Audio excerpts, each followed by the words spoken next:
Grab your pre-workout and turn up that volume. It is time for a new episode of the Powerlifter's Den with your host, Cam Smith. Hello, everybody. Welcome back to another episode of the Powerlifter's Den. I'm your host, Cam Smith, and today I wanted to bring on a guest who has totaled 10 times bodyweight and raw. I just got to see him compete recently at Hellbent Barbell. Anthony, why don't you introduce yourself? How you doing? Anthony Hobaica. I've been in the sport now since I was 16 years old, so I'll be 37, so going on 21 years. Lifted in contest everything from raw sleeves to unlimited. The only one I'm still to do, and we'll talk about it more later, is my next one, which will be a single ply goal. But I've lifted in wraps. I hold two different weight classes now, 10 times bodyweight totals, and the list goes on from there.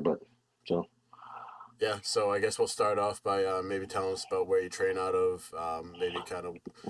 You said you've been traveling back and forth recently, so what's been kind of going on with that? Oh yeah. So no, that's cool. For the last 6 years, it'll be 7 in May. My wife Melissa and I, we've been in Las Vegas, Nevada. I own a little barbell club here called Back Alley Barbell. It was kind of more of a speakeasy when it started because we were in a commercial gym before, just renting a space, kind of like I had some powerlifting stuff, but then we used the regular gym for like accessories. And then when COVID hit, it kind of morphed into, oh shoot, they were closing gyms, and I still wanted to train and without restrictions and stuff like that. So we found a guy that was willing to put us in the back of a warehouse. So it's kind of cut out of there's like a construction company up front. He gave us our own, garage door gym, like more like a warehouse style barbell club. But it's morphed into like 40 or 50 members now. Like I said, I just added some new equipment. Actually, I'm still bringing in new equipment as I can afford it, every single month. So, but before that, until I was 28, I lived in upstate New York. That's where I'm originally from. Trained out of a couple different places, but the last one notable was Hercules Gym under Rita West. Yep. For a long time. So I was there almost a decade before I left New York. So that's where a bulk of my training started, kind of came up through, and a couple of my first big world records were out of her place. So yeah, I give her a lot of credit. Yeah, I was up at Baines Barbell Club in January, Oh, yeah. and so she was judging the meet there, and that's a pretty cool gym they got going on there. Mm-hmm. And the gym, I don't know if you've ever been or heard of Mass Iron, South Shore, Mass.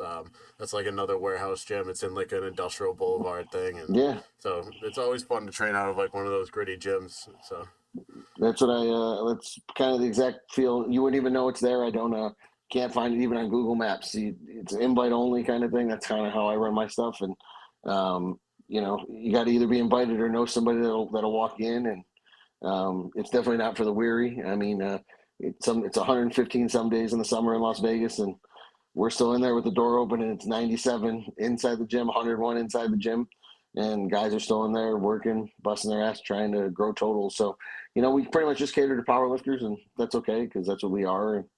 And it's cool. yeah, so let's start off by talking about the meet you just did. Kind of maybe what made you choose that meet, and kind of what the prep looked like going into that. Yeah, it was completely untraditional. It was kind of an accident. So I had about 5 or 6 guys from the gym all want to go back to the Arnold. Since COVID, that kind of dove off, and they were like, "Oh, we want to go to this meet." A couple were brand new, never even been on that platform. So I've won that a few times, and I was like, "All right, well, I can reach out to Dan and see if he'll take us," because I got guys that are like again unlimited and multiply, and a couple of like raw sleeve guys, and the XPC doesn't even really acknowledge that. Mm-hmm. So we did that whole prep, kind of getting ready for the XPC, and we got there. And I don't want to say there was just a whole bunch of weird variables, but the expo, the Arnold Expo was a little different since COVID. The way that they had the whole thing roped off, we were way in the back where it was freezing in Columbus. They had these huge garage doors, and we were right in the back thing. So like the warm-up area was just in a really funny way. I just that, and still coaching and handling a couple guys while I was trying to lift, it wasn't optimal. There were a few things that went on during the day too. My warm-ups all went great. I hit my squat opener, had like a false step on my second squat, which I actually didn't step. Excuse me, that was just on the rack in. But I felt something in my back at that point where they said I did an up and down. I watched the video a few times. I never really could get after judges, but I hit my second squat. I felt something in my back, and I just wasn't right. So still hit a couple benches, benched over 500 again. Hit my opening pull to get a total, but that was actually I pulled out right from there because I had the goal of hitting the 2000 at 198. Yeah. And I just didn't want to get hurt or hurt anything worse. So Mel and I, just to fast forward, we flew back. We got back to Vegas, and her and Mike and Jen out at Hellbent, we're all friends. And yep. Mike just sent her a message, hey, I don't want to bother Anthony, but how did it go, kind of thing. And well, I reached out to him immediately. I was like, dude, my body feels good, but I felt like it was a wonky kind of meet. And I know you had your dad's meet coming up because it's a memorial for his father, that Hellbent meet. And I was like, would you care if I came out? Just because one, I'm peaked. Two, I didn't get hurt. We checked my back. Everything was good. I just need a little rest. And it was probably from flying and all that. And and then long story short, it was like literally one day after I had flights booked, hotel, and we were going back to the East Coast 2 weeks later. So I was primed. I felt really good, and I didn't really scorch myself, like my nervous system taking a huge dead attempt. So I felt like I could do some things, and when I got out there, it was kind of the opposite. It held up. My warm ups in the squat felt awful. I was like weird. I threw my wraps on early. I was like, okay, let's just build a day, see how it goes, and then I don't want to say I started warming up, but each attempt, my opening squat was 715. I hit it, but it wasn't the fastest I've ever hit it, And then I went right up to the 780 because that would have been a 5-pound meat PR for me. Yep. I hit that, and I was like, oh shit! Well, that actually felt good. It was the first one that actually felt good.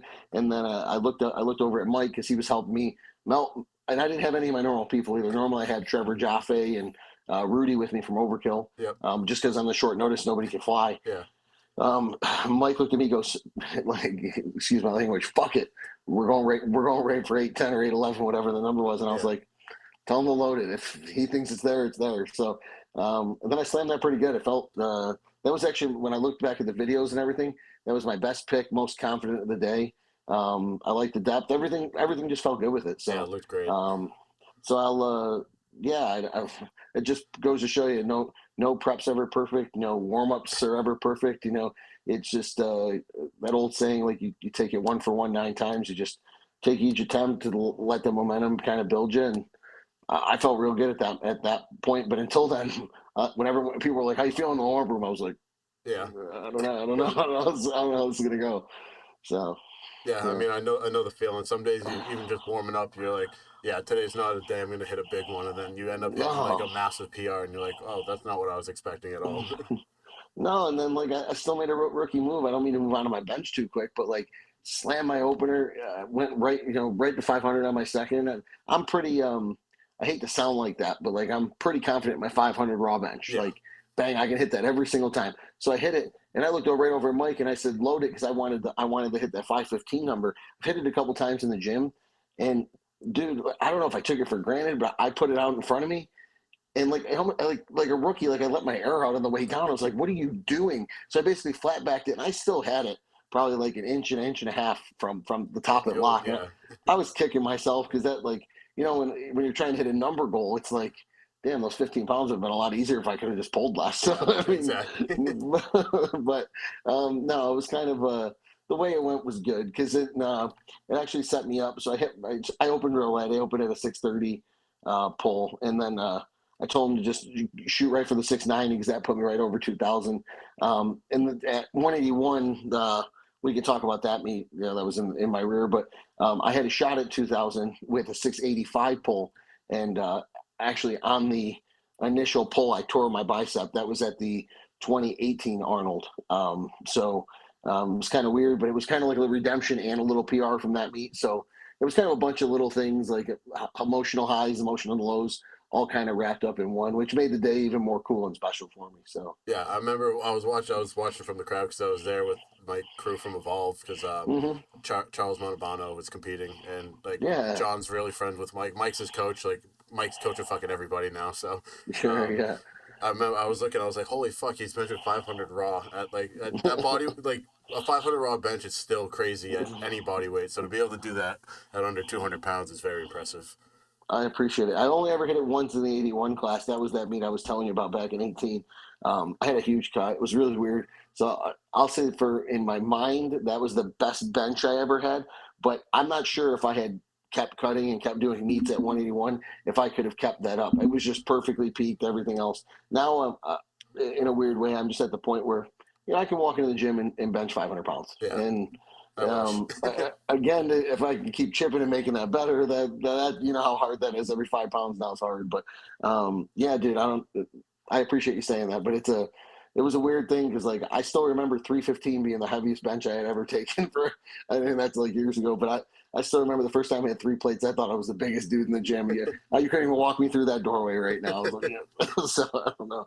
Yeah. So another thing I wanted to ask about this meet too is it was kind Yeah. of cool that the person who had the record before for the lightest to squat 1,000 got to Yeah, witness the lightest squat for 1,000 now. So want to hear your thoughts on that. so no, that was kind of cool, dude. That dude, that Tony, right? Mm-hmm. So I had never met him. I had seen him come up, and actually Skiba was talking about him too. And a few guys had mentioned his name, and I'm like, oh, this.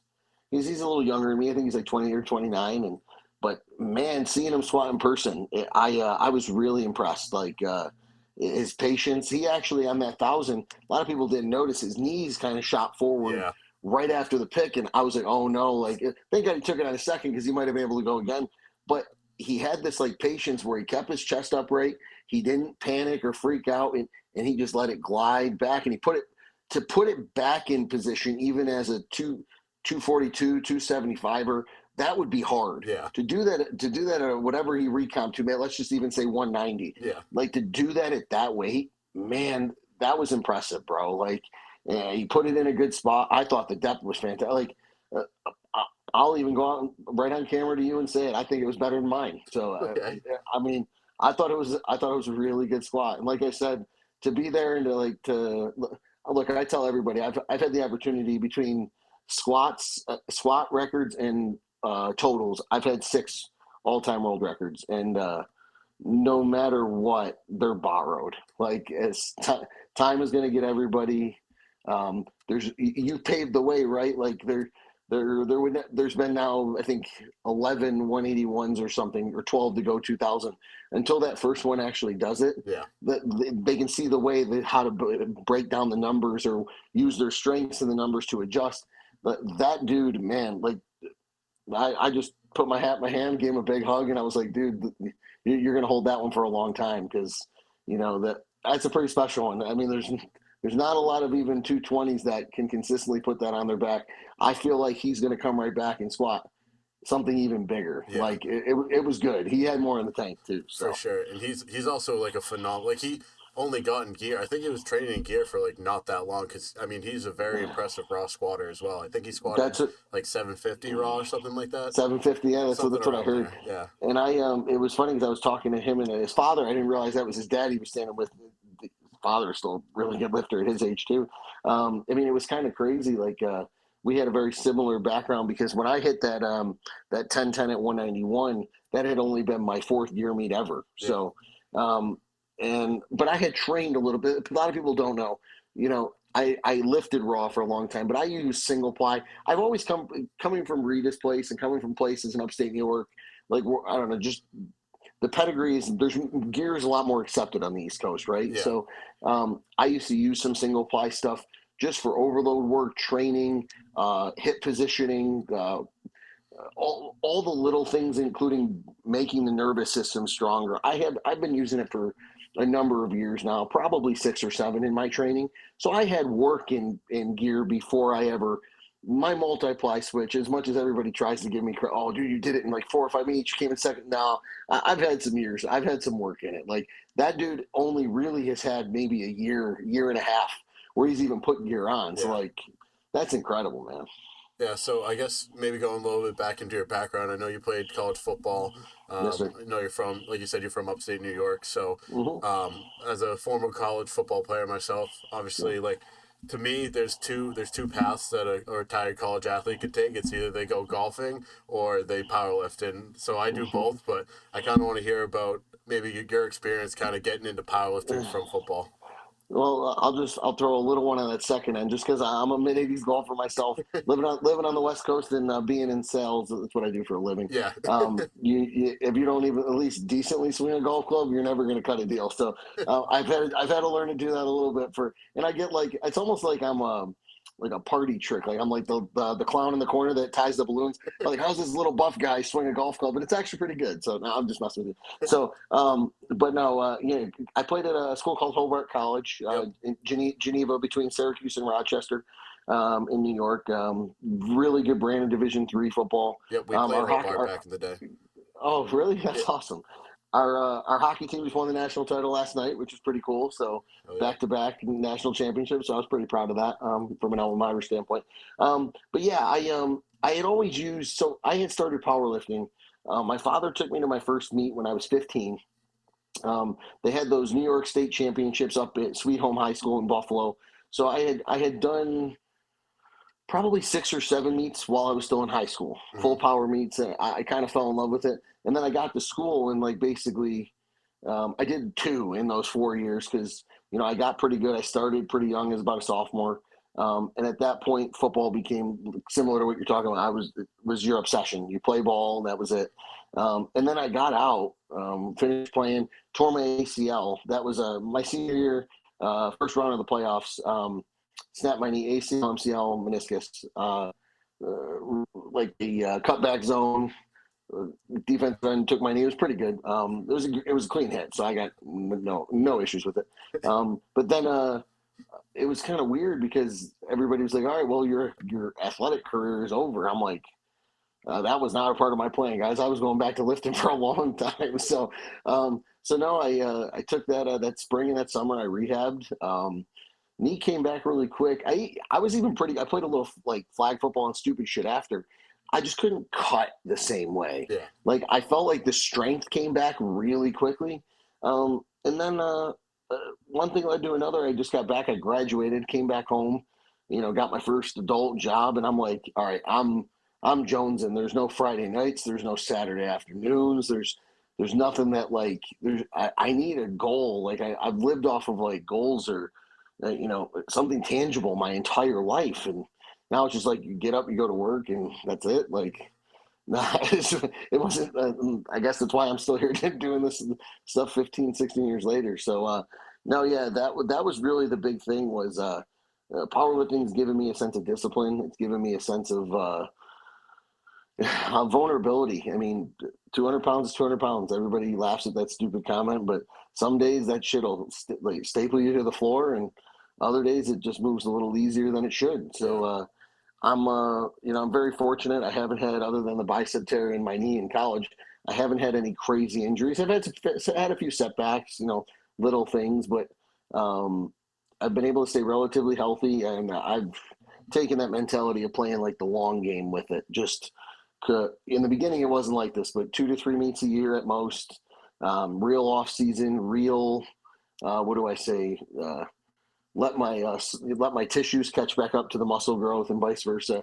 And I kind of take it in waves, Yeah. and it seems to have worked for me. And I don't know if that's like for every vessel, if it's exactly like that, but that's powerlifting for me. Is like I treat it kind of like a season now, and then got to have some balance too, because life is more than just 8 hours a day in the gym and eating out of plastic. So Yeah.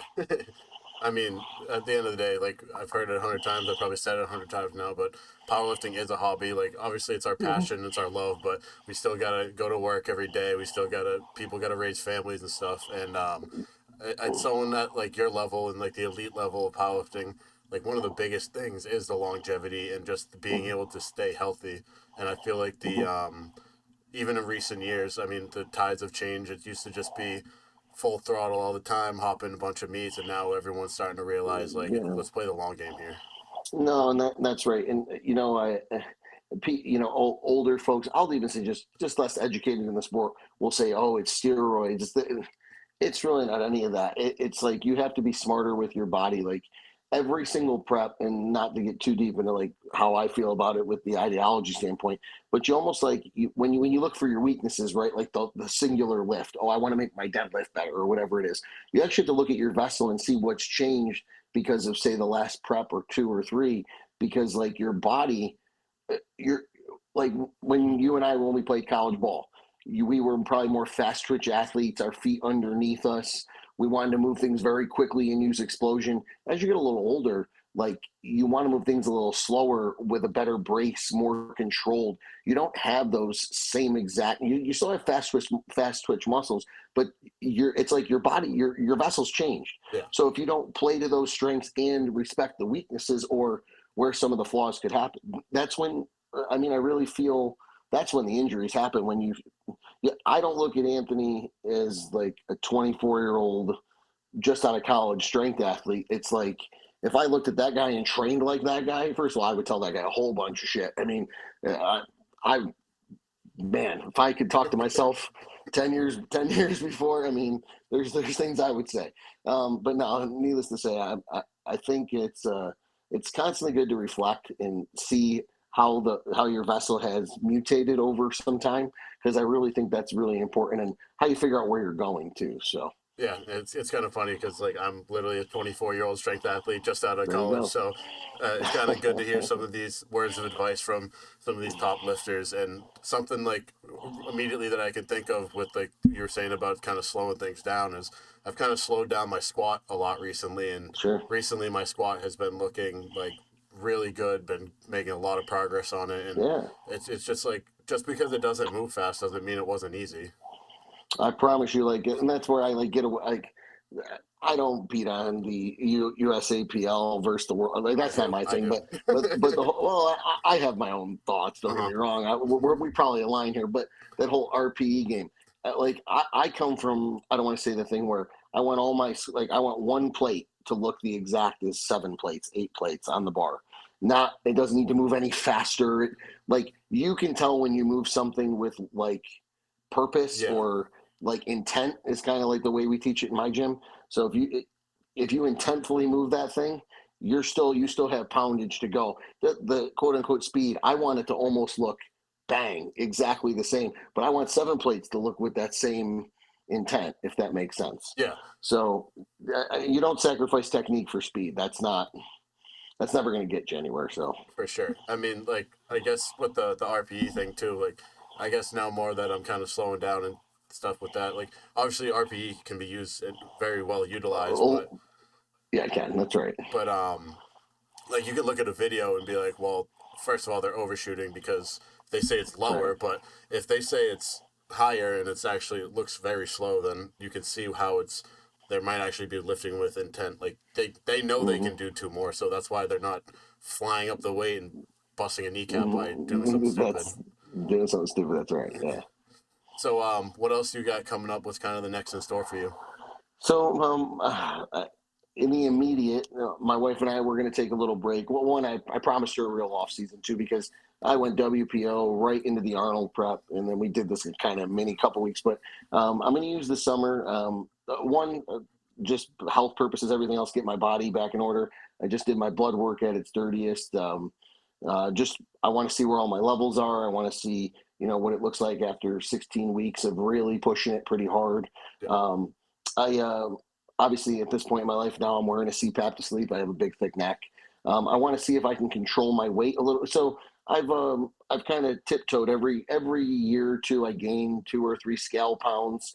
Hopefully that means a pound or more of muscle. But I play the long game, like Yeah. I said. So when 81 became like 22 to 24 pound cuts, that was when I became a light 198er. And now I'm at the point where making 198, not that it's a struggle, but I'm at the top of those pounds. I'm not coming in at 191, 194. It's more like 197 now. Yeah. But my scale weight is showing 215 to 218.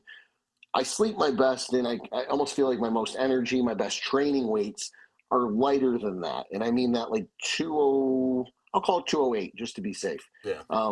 I don't want to be at 220. I'm only 5'5". I don't want to say your heart is only meant to carry so many pounds for so long, and I still feel like I can be an effective middleweight power lifter. Not that I wouldn't like to go play with the big boys and play. No, it's not that. I don't know if I'm going to get so much more carryover if I gain 20 more pounds. And sure, the multiply squats might move into the low 11s or something. But what is it actually doing to my day to day? My wife and I were super active with our dogs, and we have a lot of things going on here between the gym, both of our jobs, and we have a few other things that we kind of we're working on right now, which should be kind of cool. We'll be able to talk about here soon. But it's just I want to make sure I'm healthy. So I like to your point earlier, so that I can play the long game, maybe get a couple more years of competing at a really high level before I just switch over to coaching and possibly running meets here in Nevada. That's to me, I want to hit a single ply goal. So that's something I'm going to do before the end of the year. I think I'll put myself back in a prep towards the end of summer. I think my wife and I, hit some country concerts, enjoy some sunlight. And then Rudy's already actually built all my gear for me. I have some single ply stuff ready to go, but at a certain weight. So I want to get my body, like I said, under that 210 to 208 number. Mm-hmm. And that's where I want to train. I want to see if I can keep and maintain that. And I think I'll be a lot stronger and more energy, better sleep, that kind of stuff, about 10 pounds lighter. So that the immediate goal is to make sure my body's in good, healthy working condition. One, because I want to live a long time, but two, to make sure I can get the most out of what I'm trying to do too. Yeah, and for sure, I understand that body weight because I mean, obviously, I'm not that lean. I mean, I'm like relatively healthy looking, but Mm-hmm. recently I've been kind of sitting at like 255 and teetering up to 260, and so Mm-hmm. I want to do 242, but my coach Yeah. and John and fucking everybody and their mothers is like, just go 275. You're 6'2", you're Mm-hmm. young. It's like Mm-hmm. put on the weight now. So I finally bit the bullet and just said, I'm just gonna stick with 275, and I was actually thinking of probably doing a multiply meet this December or That's sometime in the awesome. winter. So I would have gave you the same advice. You're young enough where you'll be able to find that comfortable body weight because your body still wants to grow. Your muscles still want to grow. You carrying 275 above 6 foot is way different than a guy, let's say 5'9", trying to hold and maintain. I mean, you probably heard of, at least he's one of the best multiply guys ever lived, Matt Manuth. He's up from like where Rudy is up in the Chicago market, and he's a cop now. Matt was one of the best, what I'll call upper middleweight multiply guys. He used to be able to make 220, 242, but his living weight was like that 260 to 275. And when Matt was filling out at 275, sometimes he'd make the cut to 42. But let me tell you, him keeping that amount of muscle, it was really hard. To your point, grow. Let's see where your body goes. yeah, I think it'd be fun for you too, because then you're like, oh shoot, I don't like 268, I don't like 275, or you might say, dude, I can get bigger, I can hold more muscle here, and that will impact your total. So right now, I think you're getting great advice with that. It's just it's a really tough game to play because you'll know that age where you're like, oh man, that's like I'm tired. And at your age, I don't think you're there yet. So yeah. I think you should enjoy that while you still have it. So Yeah, so I kind of want to get your opinion on this too, because to me, I was kind of like, sure. what about my dots? Like, obviously, like, heavy you are, you can put up a heavier total, but some people like to play the dots game, other people like to play the total game. Kind of where do you lie, and where do you think certain people should fall under? Yeah. Well, coming from a guy who played the coefficient game for a long time in his career, I was over 600 coefficient at 81. That 198 dots put me, I think, low 590s or something like that.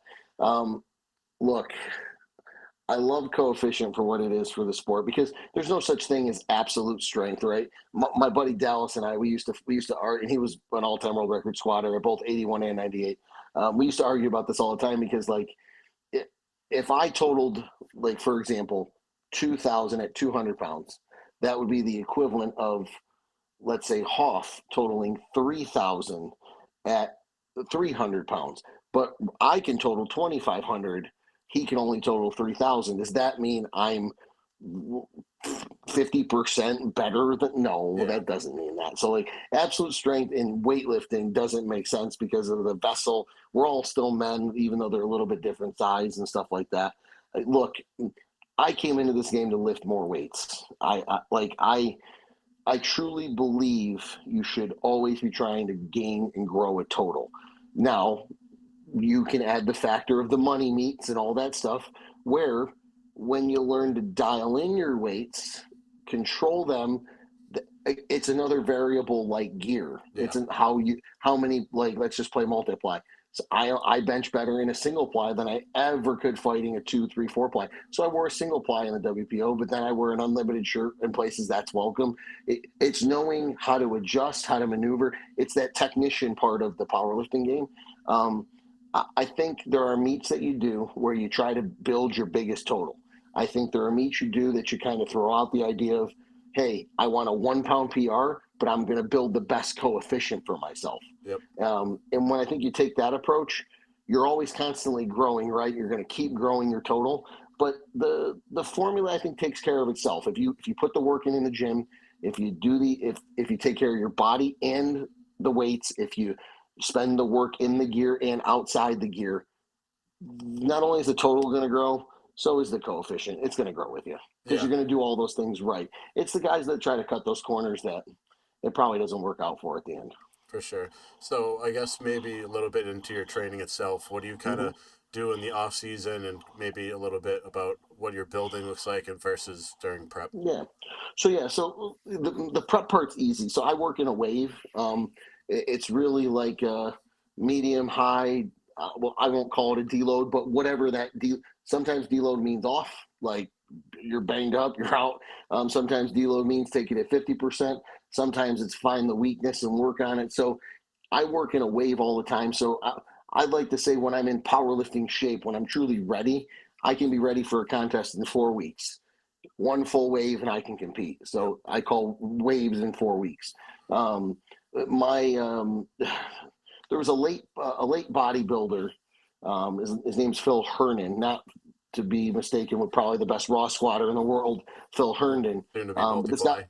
Yes, well, I actually brought him aboard on the overball. My wife, I can't actually take that credit. My wife introduced him to Rudy. So for all the multiply guys, I'm sorry in advance. That was all Mel. Don't blame me. No. So I met this guy Phil. I was in college. I was in Geneva, New York, and I stayed for a summer. Was working at the school, blah blah blah. And he had a better gym than they were. They were redoing our whole football complex, so I found a gym in town. And Phil had this whole background. He was Mr. USA, blah blah blah, huge IFBB pro. But he had a ton of knowledge in like sports kind of training. And he passed away a couple of years ago. Actually, the year I took second to Hoff at WPO, he had passed away the same weekend. It was kind of hard on me, but he always talked about the set, and I didn't know what that meant. The set. So I followed him. Basically, I was like a gnat. I literally I found out what time he trained. I get there early, waited for when he did it, and so what I do is I basically, and it's almost linear to a point, but you're trying to play with weaknesses. So I obviously have a core lift I'm working on, an accessory movement that supports that lift.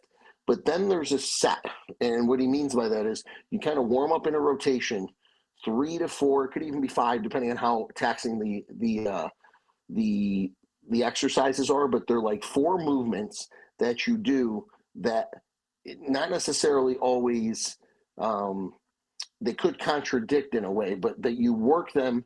Like, so say you're working the squat, they could have 4 movements that have to do with the positive or the negative of what the squat motion does. In dummy terms, I am not Trevor Jaffe and how well he speaks to movement patterns and stuff.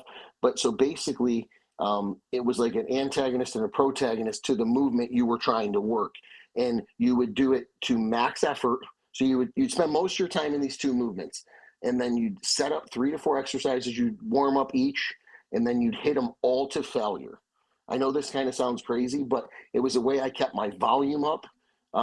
You're not killing. So if you were doing a row, for example, sometimes you have to do single arm dumbbell rows to 150, whatever the dumbbells are.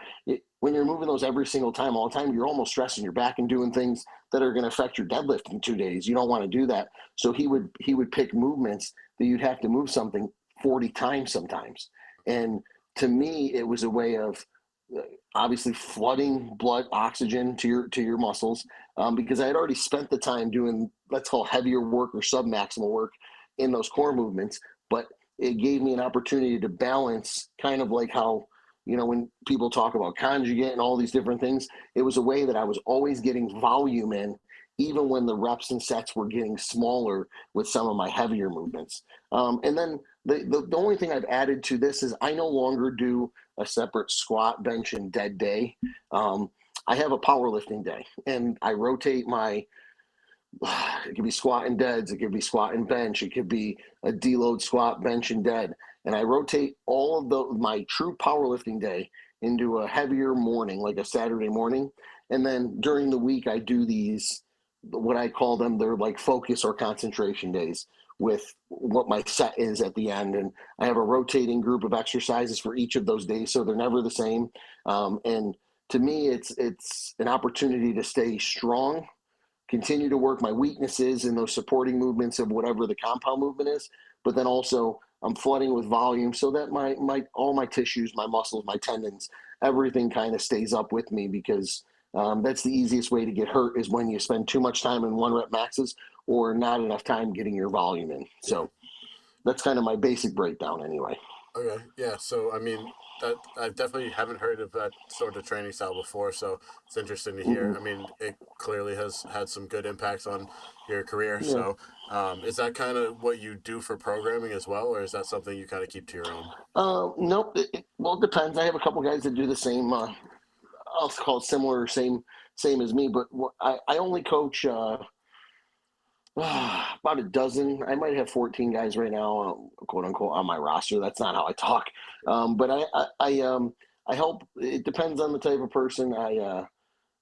Everybody's at a different place, right? So I have some guys that almost work exact same movement patterns, but could be completely on different rep cycles from what I see.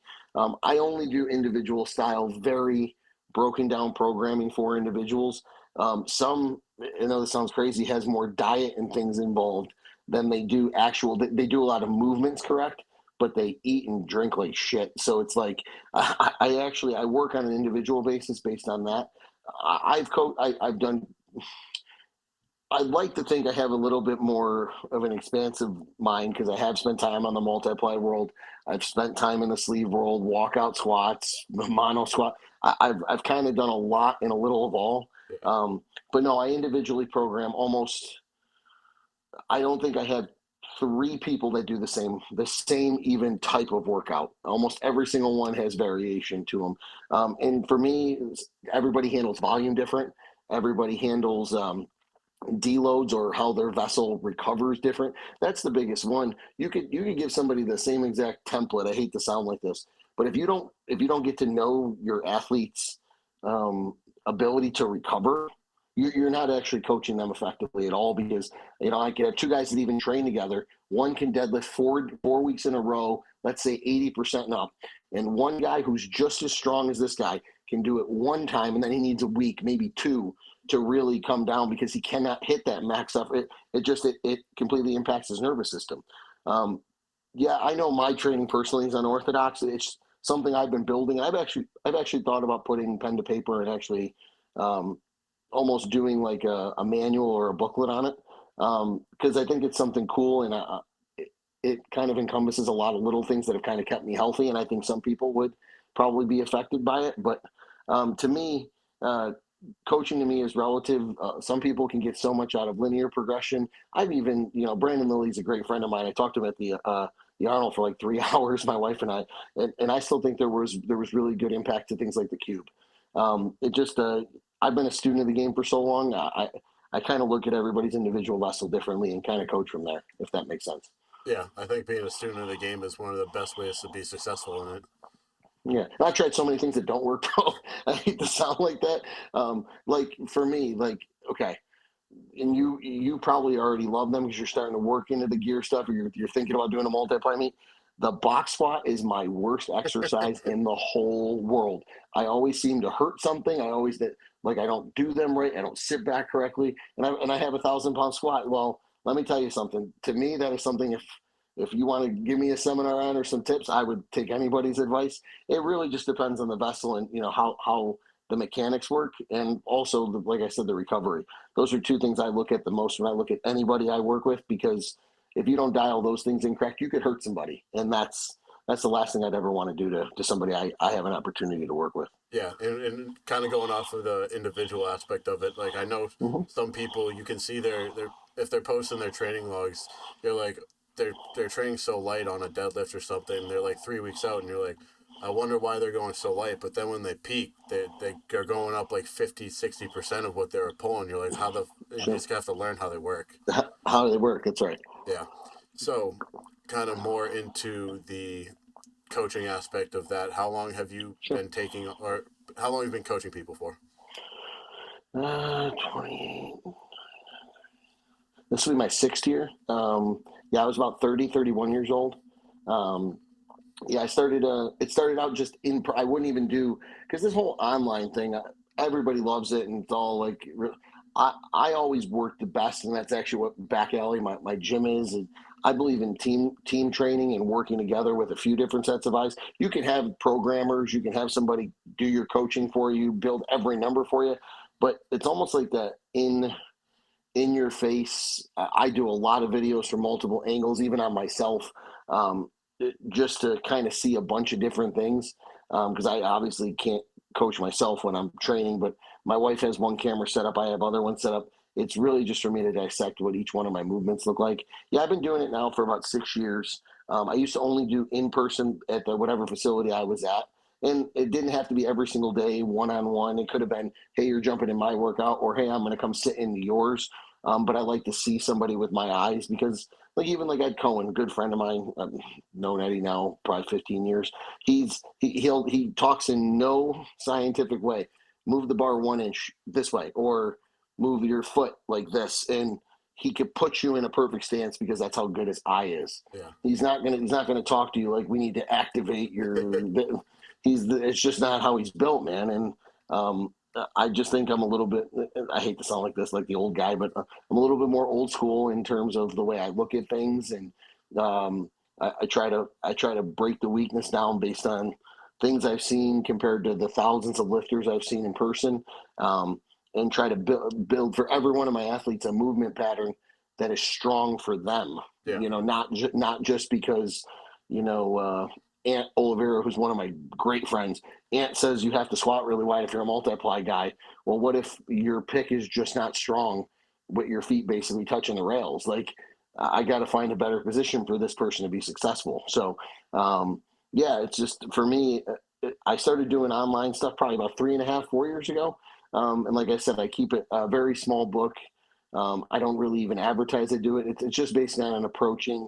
It's actually more to what you were talking about earlier, guys that have been in the raw world that might want to try gear, or do a little bit of a transition of both. And a couple guys at my gym that just can't make some of my team training to be in my group, but they still want to work in the program. So, Yeah, yeah. I feel like with that, I mean, so I've been kind of coaching here and there just because it's something I'm interested in. Like I'm surrounded by a lot of people that know what they're talking about, and I mean, Sure. I have a good background, like my biomedical engineering background, so I know how the human Smart. body moves and things like that.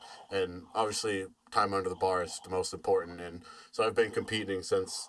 I mean, I did a push pull in 2020, so my first full power Mm-hmm. meet was in 2021. But I mean, I think, like you said, obviously in person is having an eye for it is a huge thing, and so like I would prefer to work in person, but sometimes it's just not feasible. And, and the biggest thing is just not to overcomplicate things. I don't, whether it's your training or anybody you get an opportunity to work with, training is mundane. Training is, it's a grind. It truly is a discipline. When I wrote my post about the years of trying, working towards 5 and 10 pound PRs, I was talking to Dan Green. I went over to the animal cage. I lifted in the cage a few years ago, and Dan and I are still friendly. And I used to do a ton of his boss of boss meets. He took almost 5 years off before he came back. Him and his wife had 3 kids at that, between that and all that. And he was like, yeah, my muscles came back. My muscles came back fast. Muscle has memory when you have tens of thousands of bench hits or squat pattern movements. So when I tell even lifters your age, younger lifters, even people that just take time off, the movement pattern is the most important thing. If you put thousands of reps into those movements, and you have taught them religiously those good motor patterns, that's why I said the good coaching is important. When you take a little time away, or you take an off season, or hey, I'm just not going to squat. Let's say you can still bench and dead and do any other, you can leg press, but you're not going to squat for 3 months. You just want to give your hips and things a little bit of a break. Your body will bounce back really quickly if you have those thousands of reps in it. So that's why when you're younger, your body can handle a little bit more volume. You recover typically pretty quicker. You can squat at sub-maximal or even maximal weights 3, 4, 5 weeks in a row. Now I'm at the point at my age where I'll deadlift truly heavy. We'll say 100, 105% once every 5 weeks at most. And people laugh like, what do you mean? Dude, I'm only going to hurt my nervous system and it's going to affect my squat and my bench. I have to do things in kind of a pattern and let it build, or it's not going to be good for me. But that's also because, we were deadlifting sets of 8s and 10s with 5, 6 plates. When I was 20, I was your age. I was 24, 25 years old. Like, dude, I put in those reps. Like, it's your turn to put in those reps. It's your turn to still have 2 squat days, and that's the whole thing too. That's why, like, when I talk about my power days, I only need to. I could squat one single. Say I just did 16 weeks of singles. The weights will change, and I'll build my peak. But I can do 16 reps. Let's say one reps for 16 weeks. You could do 1,000, and we will be at the exact same spot. We'll be at the meet because of the amount of years. Only it's just time. Yeah. Time will keep you in the sport, or time will take you out of the sport, and it's just the discipline you have to stick with it. Yeah. And that's whether that's just my opinion. I think a lot of, I'll just say, more seasoned lifters would share that opinion. Don't be afraid in your own coaching to keep things the same a little bit. Most people, they think coaching, oh, you're going to give me a fresh workout every week, or, why are the exercises staying the same in 3 or 4 week or 6 week waves? Because you stink in those movement patterns. We have to continue to drive in these movements to make you better. It's not going to be pretty. And nobody said this was going to, we're not trying to trick your body here. We're trying to make it stronger. And to make it stronger, it's that sometimes very repetitive movements. It is what it is. Yeah. I mean, if you don't love the mundaneness of it, then what are you doing in the sport? Why are you doing this? Exactly. So something that just kind of caught my eye a couple minutes ago that I want to briefly touch on is the shirt you're wearing. Oh yeah, they're pretty much a staple around here in my house and everywhere else. My wife, Mel and I, like I said, we're into some other things that we're pretty open about, whether it's social media or whatever. But it's all started with my wife. Kill All Pedophiles is her brand. It's a nonprofit. She's huge into women and education towards women and children trafficking. And every single month, whether we sold one shirt or 300, I think was one of our best months. Every dollar we make on the website, we donate to Underground Railroad or St. Jude's here in it's actually in Boulder City, Henderson, Nevada. We have like 6 or 7 charitable causes that we try to feed in a rotation. It's really important to us. Kids aren't for sale. There's no other way to put it. It's disgusting, some of the things that you hear from, whether it's, and I won't get too much into politics, but some of these political heads or things that have been coming out in our media over the last decade. And then you hear that, in the world, that children trafficking is one of the largest industries, over hundreds of billions of dollars in trafficking kids. And you hear these nightmare stories on all these true crime podcasts where their own parents will take lumps of money and send their kids into these rings all over the world. And it's just it's something we just don't stand for. My wife and I, we're just trying to get back in any little way we can. Like I said, I owe it completely to her. We've used my platform just because of powerlifting and stuff, but we have a lot of like-minded people around us, and it's taken off in that realm. But now, I mean, like, her father's up in Alaska. He's pretty big in the construction scene. We did like 300 or 400 of these high vis, like orange and yellow ones the guys wear on job sites now. And it's just, we've been able to, I just want to say, make a little bit of an impact. I want to know I could help one kid. Yeah, that's awesome. I think that's kind of really what it's about. Yeah. So. Yeah, I mean, the the world is crazy. So I mean, anything we can do to help, I think that's a Yeah. great cause, and I definitely like the design, and I agree with that statement. So Thanks, man. Yeah, it's there's links in, like I said, it's no pitch. They're on all of both my personal page, my wife's page, our gym page. She rotates a bunch of different types of shirts, a bunch of different, from tanks to flip flops, you name it, and literally 100% we donate. It's literally towards, trying to make this world just a touch better. awesome, So. that's great. So I think to wrap things up here, I'll ask my Mhm. question: if you could give a new powerlifter or someone maybe going into their first meet one word of advice, what would that be? One word, huh? One, like a sentence. Okay, one word. I was gonna say one word would be really tough. Um, I'm gonna do three, so I'm gonna go way against your one. Okay, number one, slow down. Okay, um, you have to. Then I'll tell you why. Slow down because you have to figure out, one, do you really love this stuff or not? Because you can start talking like you and I about having the bug and everything else. It's completely different when you've done it for a long time versus your first meet. Going along with that, the second one, have fun.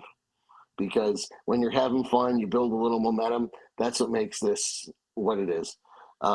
And truly, every single attempt, you're free. It's your 60 seconds. Enjoy it, because there isn't many realms in this world, like you said, in hobbies, in our adult life, whatever it is. Um, I won't even say the eyes are on you. People might not like that. It's your opportunity to be you against you, and it's you on a bar, whether you pick it up, squat it, or push it. Um, just enjoy that moment, because you never know when you get another platform, whether figuratively or literally, that you get to do that again. So, Awesome. Yeah, I think that's some great advice. I mean, someone who's still kind of newer into the sport, but kind of seeing my future unfold, and it's pretty exciting to me. So I want to yeah, man, thank you again for taking the time to come on. It was a pleasure. absolutely, man. I appreciate you.